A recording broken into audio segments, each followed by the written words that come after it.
Assalamualaikum warahmatullahi wabarakatuh. Selamat malam Brody. Ketemu lagi sama gua di Belusukan Misteri di program Missing Misteri Singkat.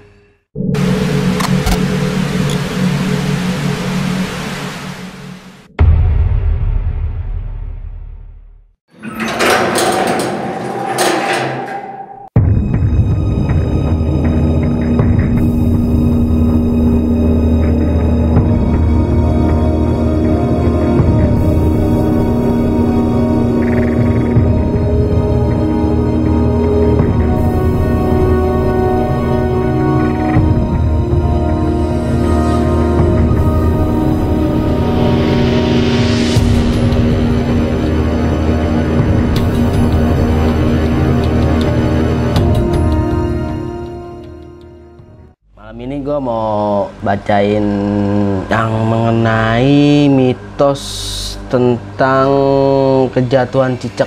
Konon katanya kalau kejatuhan cicak itu bisa sial. Nah, ini mailnya di antara banyak mitos yang pernah kita dengar.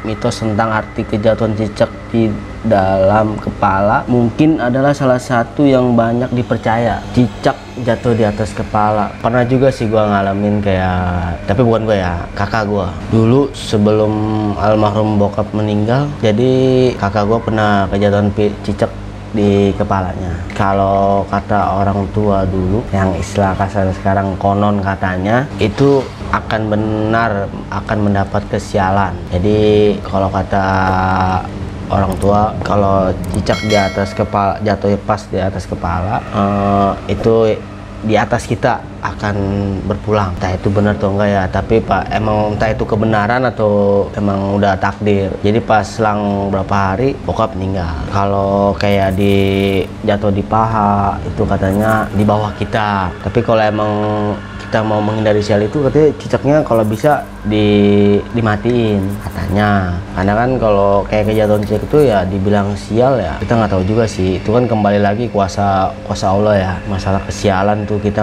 nggak bisa dipatokin sama kejatuhan cicak. Kalau dibilang maka alamat ia akan memperoleh suatu kesialan atau musibah dalam waktu dekat, yaitu yang tadi gue bilang. Jadi pas waktu jatuh cicak jadi nggak lama bokap meninggal katanya.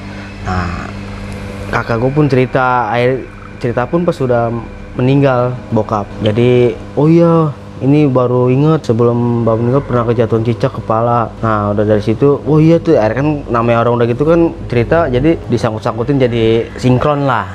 Jadi makanya kita juga jadi gimana ya, jadi mempersatukan cerita-cerita.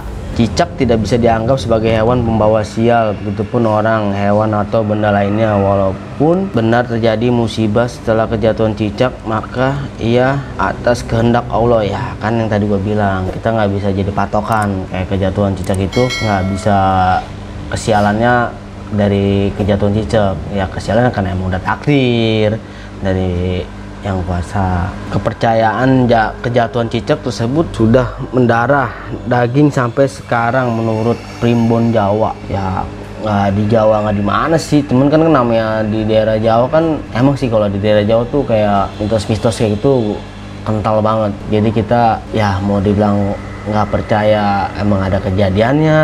Ini pokoknya di Primbon Jawa itu emang kental banget.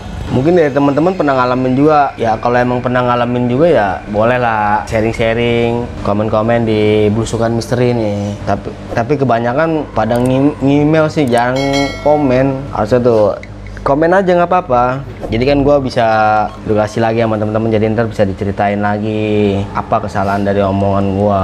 Nah terus jika ada cicak yang jatuh nyaris mengenai tubuh, artinya kamu akan dijauhkan dari masalah dan malapetaka. Kalau kita balik lagi, kalau cicaknya nggak jatuh ke kita hampir kena ya berarti kita emang disebut hoki atau gimana lah, berarti kita nggak kena sial ya. Cuma kan yang tadi gue bilang, kalau kita kejatuhan cicak itu di bagian tubuh kita, bagian manapun ya, dari ujung kepala sampai ujung kaki ya, kalau bisa, kalau kata orang tua tuh lebih baik cicaknya dimatiin sekalian, jadi mau biar hilang sial katanya. Tapi sih alhamdulillah gua nggak pernah ngalamin kayak begitu yang gue bilang tadi, cuman kakak gue lagi tuh pernah kejatuhan cicak. Ya sekarang kalau kita mau masalah kejatuhan cicak kayak begitu, kucing pun sama ya. Kalau kita lagi bawa motor, kucing lewat, selamat, ada yang bilang tuh sial juga, ya kan? Ya makanya kita, cicak itu nggak bisa kita ibaratkan buat binatang yang paling buat bikin kita sial lah atau gimana, ya kan?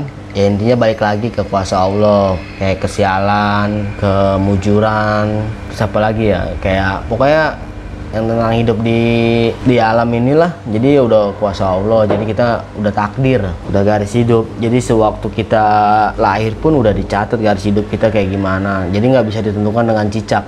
Kasihan cicaknya. Kalau misalkan ditunjukin cicak yang dibikin sial, ya kasihan. Jadi ntar cicak kalau ada apa-apa main dibunuh lah. Wah ini pembawa sial nih, wah ini pembawa sial. Kasihan cicaknya dong. Dia juga masih pengen hidup, percaya atau tidak, dan mempercayai kesialan karena sesuatu seperti kejatuhan cicak termasuk ke dalam tahyur tiarah. Istilah tersebut digunakan karena dulu orang-orang Arab jahiliyah suka menentukan nasib mereka, keuntungan dan kesialan. Nah itu dia, orang-orang Arab mungkin beranggapannya cicak itu membawa sial lah. Jadi kita nggak boleh percaya begitu aja kan, kita lebih percaya sama Allah ya. Jadi nggak usah perlu percaya sama cicak itu pembawa sial atau gimana. Kasihan yang gue bilang tadi, dia juga masih pengen hidup. Jadi ya kembali lagi ke diri kita lah, mau gimana pun juga tentang kesialan sama keberuntungan tuh ya dari diri kita, udah takdir. Jadi kita nggak usah terlalu percaya sama binatang-binatang itu. Sekarang banyak aja sih kayak yang gue bilang tadi, kayak cicak, kucing, anjing tuh. Kita lagi naik motor apa naik sepeda apa lagi jalan, tiba-tiba lewat serempet, kucing pun ada yang bilang sial. Tapi kan cicak juga sama, dia juga pengen masih hidup lah. Kalau misalkan kucing bawa sial, kucing dimatiin dong, jangan. Jadi buat teman-teman kalau emang ada cerita-cerita yang mitos-mitos yang buat bisa gua angkat, bisa lah dikirim komen aja, jangan email terus. Email udah banyak masalahnya nih, belum gua bacain semua nih, tinggal nunggu antriannya aja ya. Di komen aja, jadi nanti gua angkat cerita lu, nanti gua tayangin. Oke, jangan lupa ya di like, subscribe, komen di Belusukan Misteri. Wassalamualaikum warahmatullahi wabarakatuh.